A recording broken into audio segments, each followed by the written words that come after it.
For several months that followed, Committee Maximum Security Prison Block D, where most of the Air Force personnel suspected to have taken part in the coup were held, became home for the university students. It was during this time when one student committed suicide as government of the day cracked the whip. The soft-spoken and straight-shooting Titus Adungosi denied taking part in the 1982 attempted coup, but stunned the court with a confession that was viewed as self-incriminating. Adungosi didn't say a lie in his trial. If he was someone else, he would not have been jailed. Adungosi was jailed on his own statements. For example, he said, yes, I made a statement that the students supported the government of the day. Even now, we support the government of Mo. That time it was Ochuka. So that was the government of that minute. And he had to do that. He said he had to do that for the safety of the students and himself. Yes. It will later emerge that Titus was at some point at the Kenya Broadcasting Corporation studios. Titus told the court he was the accepted leader of SONU and should be accorded the leadership title of the student leadership organization. After several months on trial and several acquittals of some of the 22 students arrested alongside the student leader, Titus Adungosi was found guilty of taking part in a riot and jailed for 10 years. Adungosi was not involved in the coup. If he was involved, I would have been involved. I was his vice chairman. I was his very close colleague.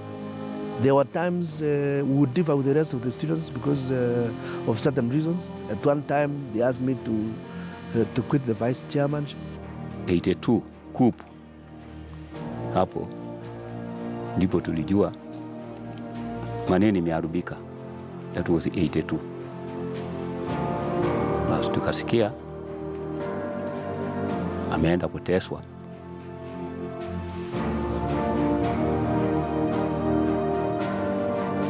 Kwa serikali pia.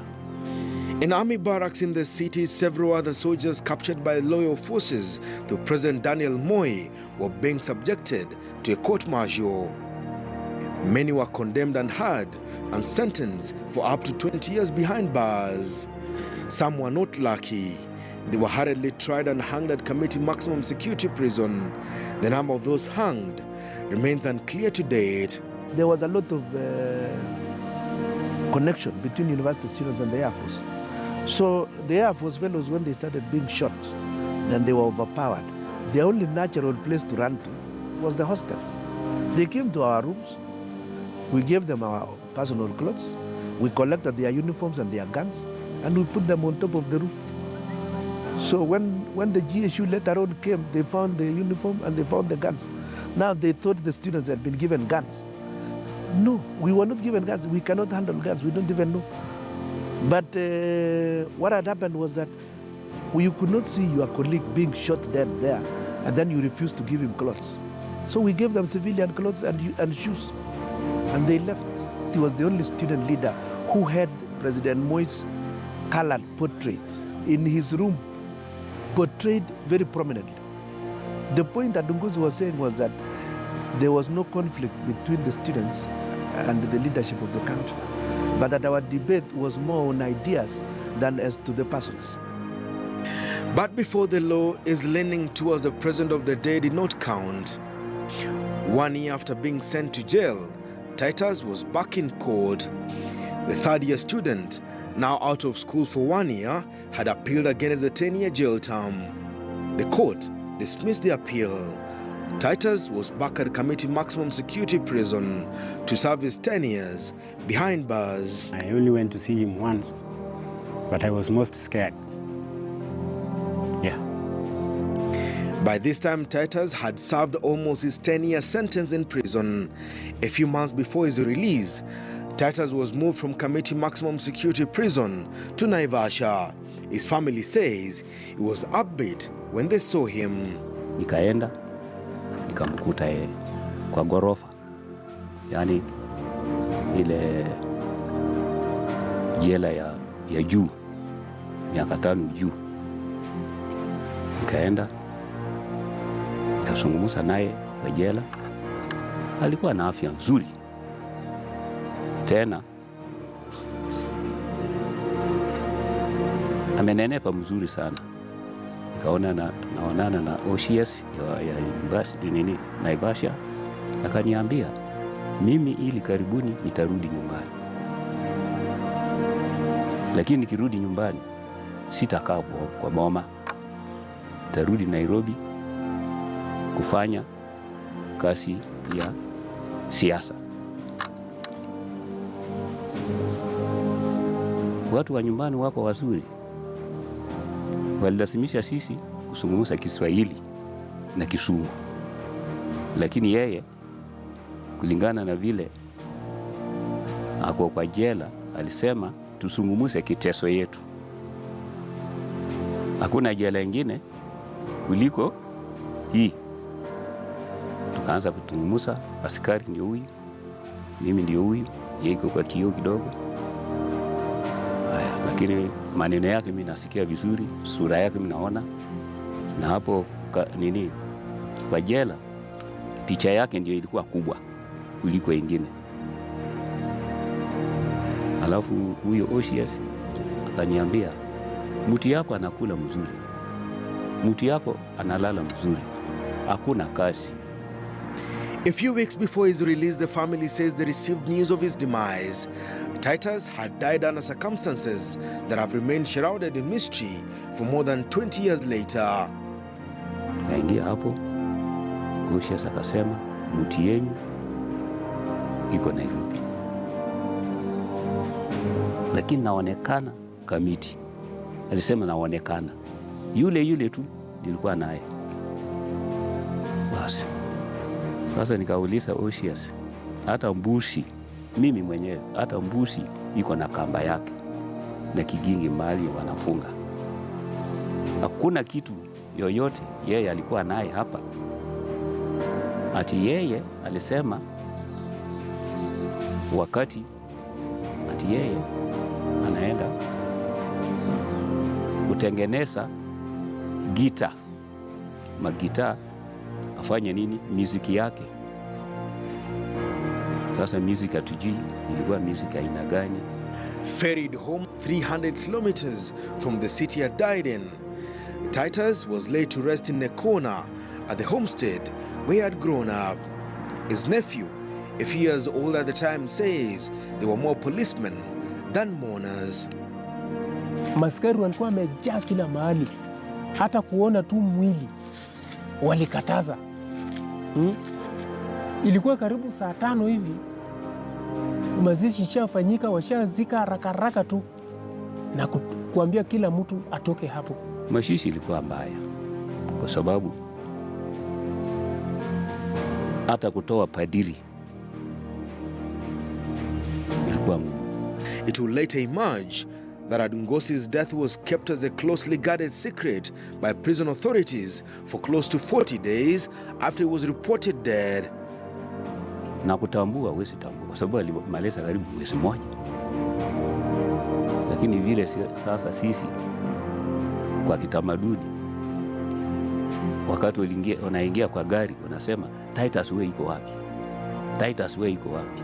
Hapo ndio unaweza pata mtu yako. Mama aliniambia namna hiyo. Uliza tu Titus wewe iko wapi? Utambua haikuwa rahisi. Sababu imekuwa tu scar. Uso wake wote ilikuwa imechubuka, mwili ilikuwa imechubuka yote. Ndio sasa tukasikia ati alikuwa amemaliza siku 37 akiwa kwa friji. Bomet Governor and Titus Adungosi's vice chairperson in the leadership of Sonu told case files Titus had a medical condition that needed constant attention. He had serious ulcers when he was treated, and he had a special diet from the doctors, and we knew it as colleagues that our friend here doesn't take this, doesn't take that. He would not take certain fruits, so he needed only a special diet, and Adungosi would be okay. Yeah, Adungosi, I have no imagination that he could have been killed, but I know Adungosi suffered a condition which deteriorated in prison. Wenye walikuwa wamefungwa na yeye akiongoza na huyu Honorable Raila Amolo Odinga ndio alileta maneno, alikuwa amefungwa na yeye pamoja hiyo mateso yote yenye waliteswa pamoja, mpaka wakati Titus walipiga yeye na nyuma ya bunduki akaanza kutapika damu. Yeye alipoanza kulia ndio wakatoa yeye kwa hiyo diela wakabadilisha. So Titus walipiga mpaka kumuua. But his family says Titus was a victim of brutal and oppressive regime.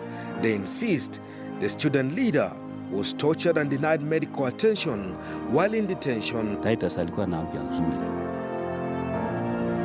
lakini alipigwa. Tulikuwa na hiyo nyumba ya kutesa watu. Aliweka poison kwa nini?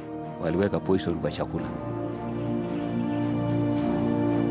Alipigwa na weka poison kwa chakula. Then there is the story of a woman who offered to take him to hospital after she realized his condition had worsened while at Naivasha maximum security prison. Ambao sitambui hata jina lake. Hospitali. Aliomba OCS, waje nichukue hii mtu wapi? Hospitali. Chini ya ulisi ya nini?